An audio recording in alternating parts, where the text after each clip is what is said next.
Salut. Ça me fait plaisir de partager à nouveau un bout de chemin avec vous. Vous vous rappelez de ce que je vous avais dit la dernière fois ? Que j'allais devoir improviser durant cette traversée ? Eh bien, ça y est. J'ai finalement pris la décision de sortir du parc des Écrins.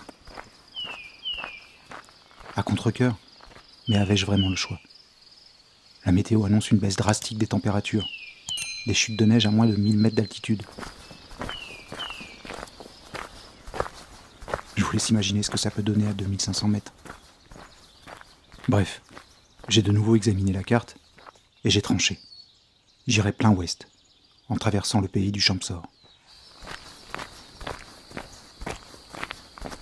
Je vais troquer les sentiers rocailleux et les cols à plus de 2500 mètres contre un décor un peu plus bucolique, pour l'instant.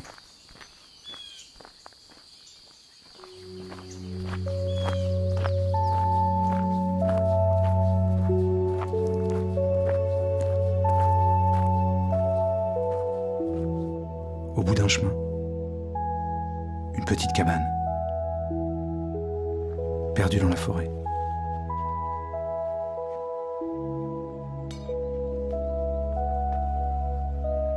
Il y a un petit ruisseau qui coule juste à côté, bercé par le doux chant des oiseaux.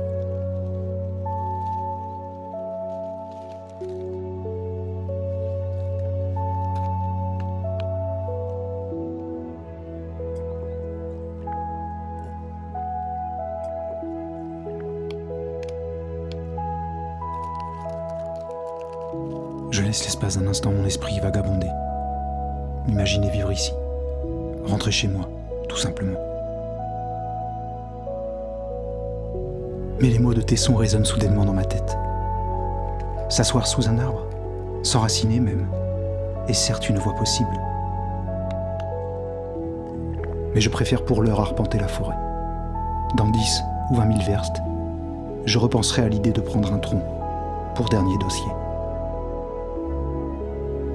Je repars.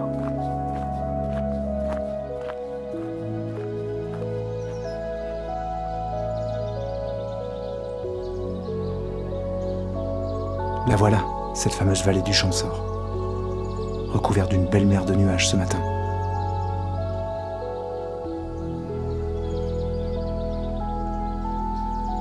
Et tout au fond, ce que vous apercevez, ce sont les montagnes du Dévoluy, où je marcherai très bientôt.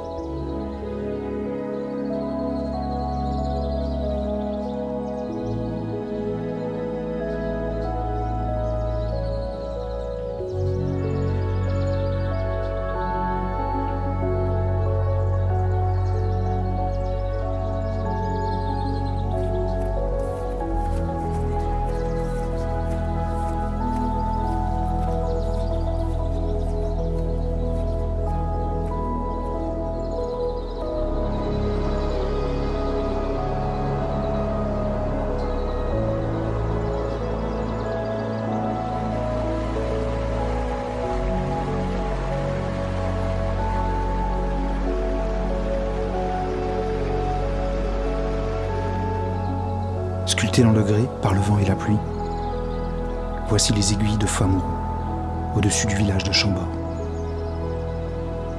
Elles donnent à l'imaginaire le droit d'expression. Moi, par exemple, j'y vois un félin, au regard bienveillant. Et vous ?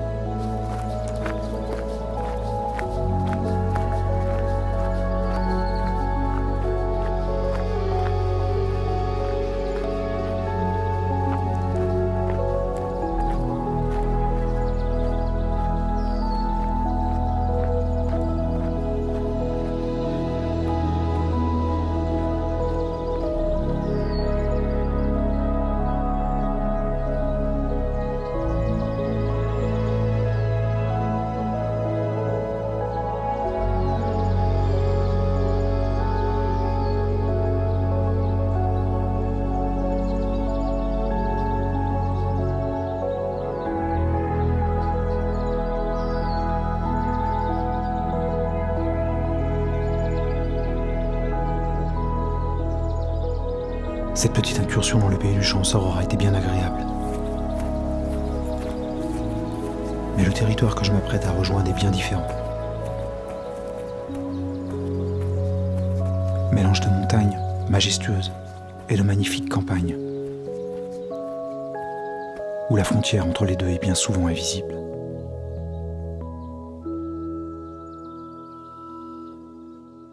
Mesdames, Messieurs, bienvenue dans le royaume du dévolu.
Encore une petite cabane perdue au fond d'un chemin.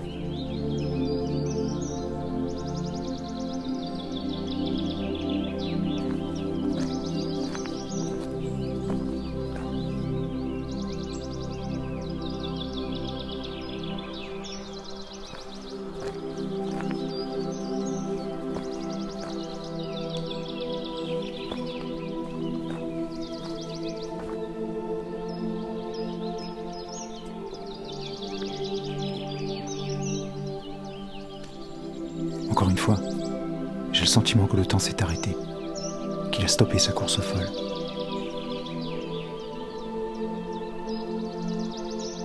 Ou peut-être que, comme le dit si bien Tesson, c'est moi qui me joue du temps, en continuant de mettre un pied devant l'autre.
Le dévolu, cet écrin si particulier, dont les montagnes semblent tout droit sorties d'un tableau d'artiste peintre. Elles me font penser à des vagues déferlantes, qu'un dieu imbu de pouvoir aurait soudainement pétrifié pour l'éternité.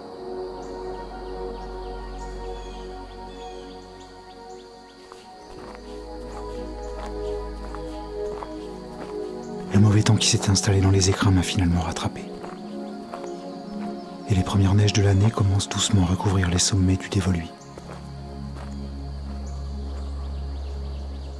Ici, la tête de l'Opé,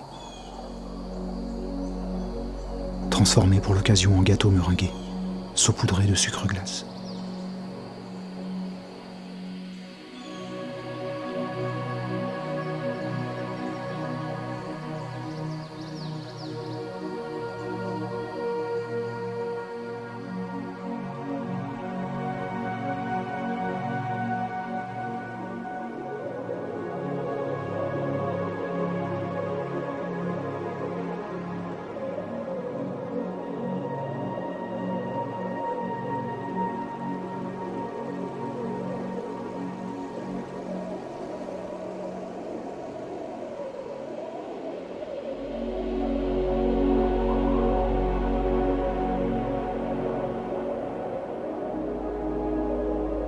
Une bien belle découverte ce dévolu. Mais avant de lui dire au revoir, j'ai le droit au clou du spectacle. The cherry on the cake, comme disent les Anglais. La tête de l'Obiu, qui règne, impassible, sur ce magnifique massif. Avec, par-ci par-là, quelques volutes de neige tournoyants, seul témoin de cette beauté sans nom.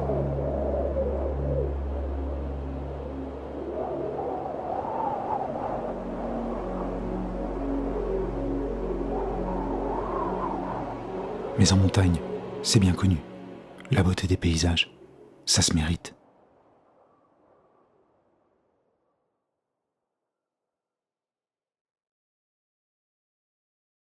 La la la, quel temps de vraiment un temps de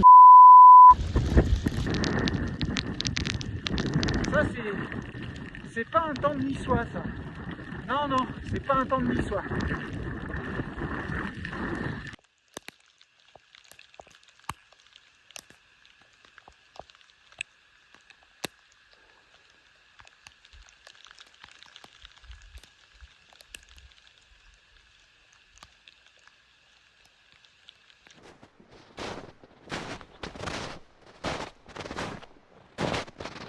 Vous le voyez, la transition entre le dévolu et le Trièves ne s'est pas faite en douceur.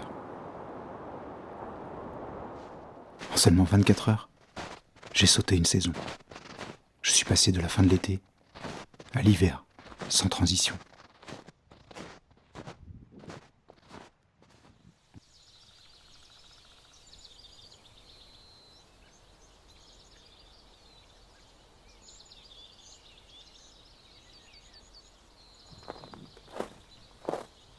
Mais la nature n'est-elle pas encore plus belle lorsqu'elle est maculée de ce magnifique manteau blanc ?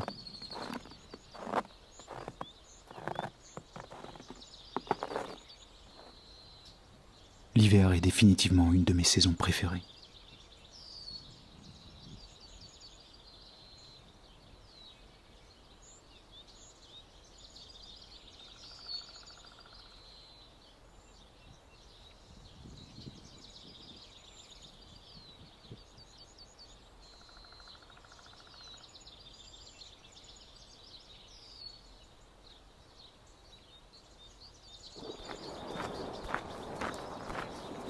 Je jette un dernier regard sur ces reliefs qui forcent le respect, avant de changer encore une fois totalement de décor.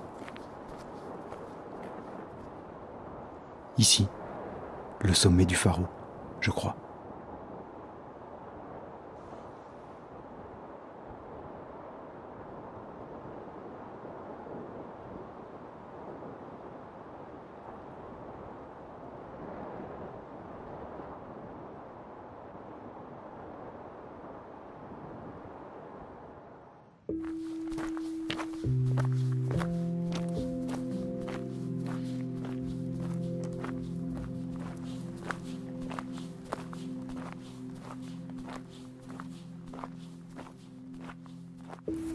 Tel Fredon dans sa quête du mur d'or, je continue d'avancer vers le Vercors.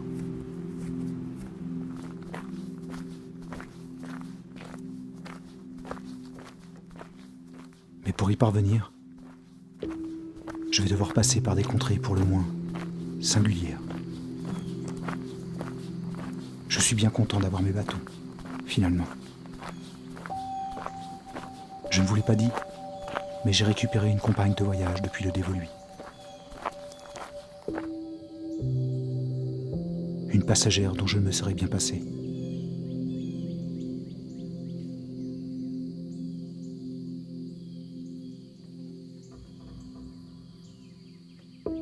Une méchante tendinite qui, non contente de me faire grimacer de douleur à chaque foulée, me donne à présent l'allure d'un pantin désarticulé.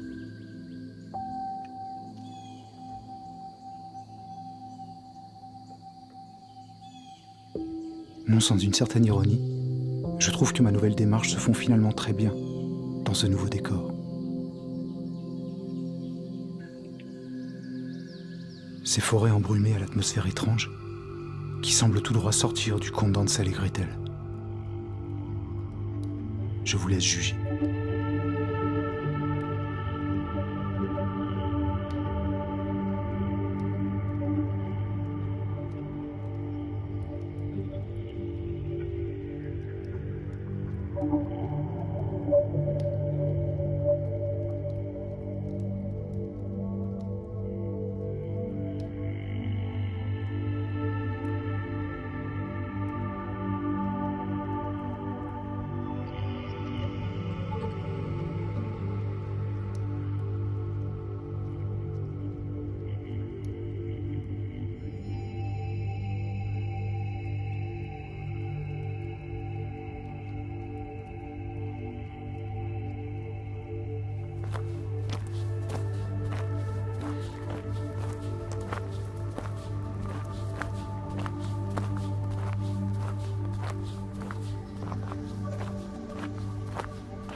Vous voyez ce que je vois tout au fond ?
En arrivant sur Grèce, je commence enfin à percevoir les contreforts des hauts plateaux du Vercors.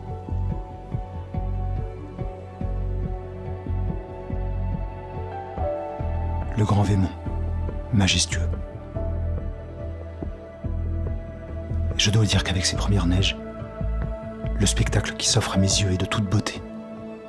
Regardez plutôt.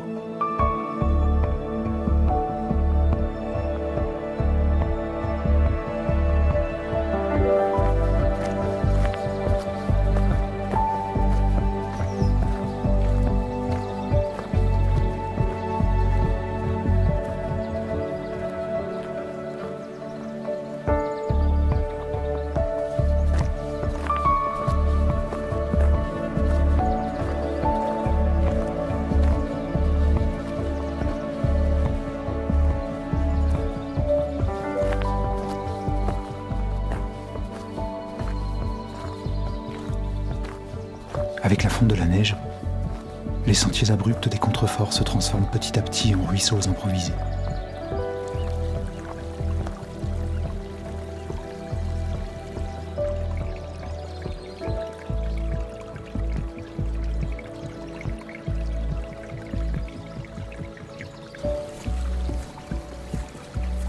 Et je me retrouve rapidement les pieds trempés.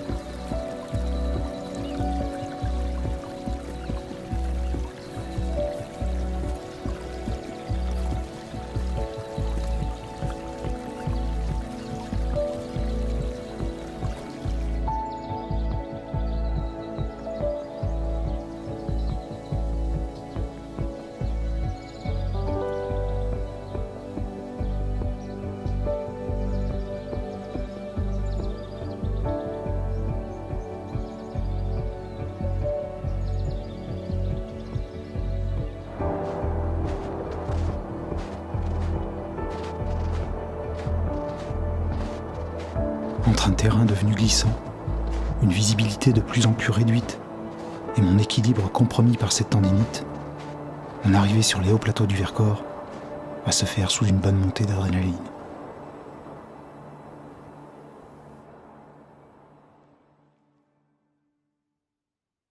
Je vois pas où je vais. J'aime pas trop ça. C'est bien casse-gueule. C'est bien casse-gueule et on voit que dalle. Allez. Il doit rester 1 kilomètre là. C'est 1 kilomètre de il faut que je me le fasse vite.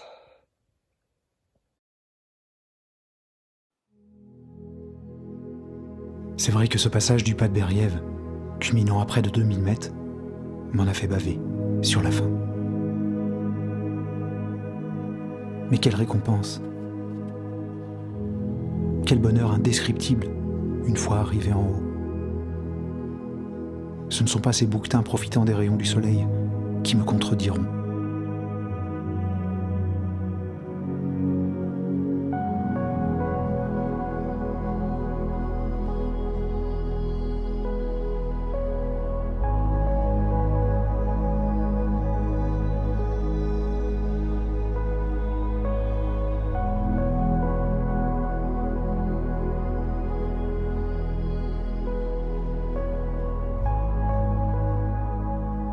Avec tous ces récits que j'avais lus vantant sa beauté, ces noms en consonances fantastiques, sortis de la plume de Tolkien, le canyon des Erges, la Thiolage du milieu, la serre du serpent. Dieu sait que j'en avais rêvé, de ce fameux Vercors.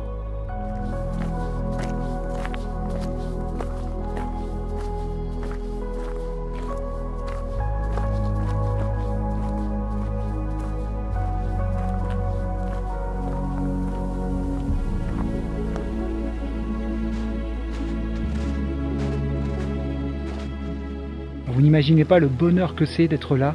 Je suis seul au monde en fait.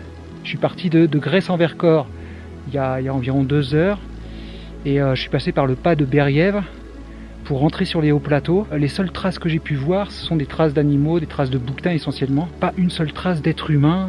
Tout ce que j'ai pu arpenter jusqu'ici, en fait, il n'y a personne n'est passé, je pense, depuis les dernières chutes de neige. Et donc je suis vraiment seul. J'ai toute la réserve là que vous voyez derrière moi. Juste pour moi, c'est vraiment génial.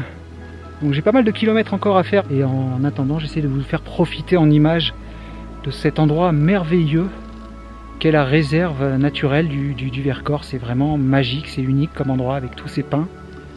Allez, je vous dis à plus tard.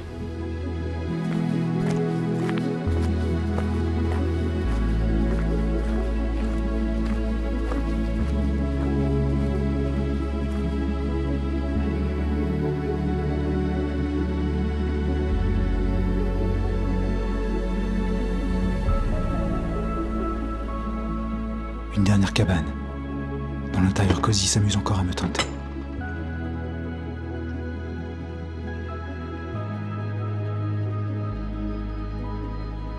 Je pourrais presque m'y prendre pour un tesson en retraite, près du lac Baïkal, occupant mes longues journées à coucher mes pensées sur papier, entre 2 corvées de bois.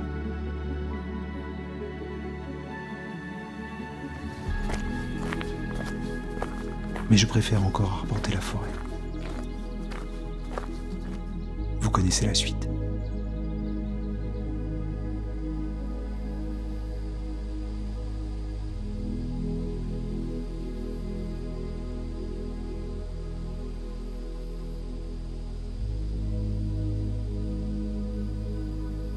Je me retrouve à enjamber le 45e parallèle.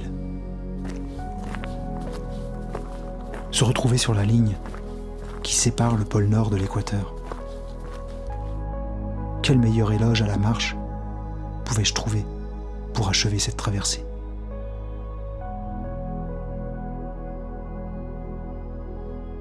Même si je l'avais cherché, cette solitude, j'aurais quand même pris beaucoup de plaisir à partager ce petit bout d'aventure avec vous.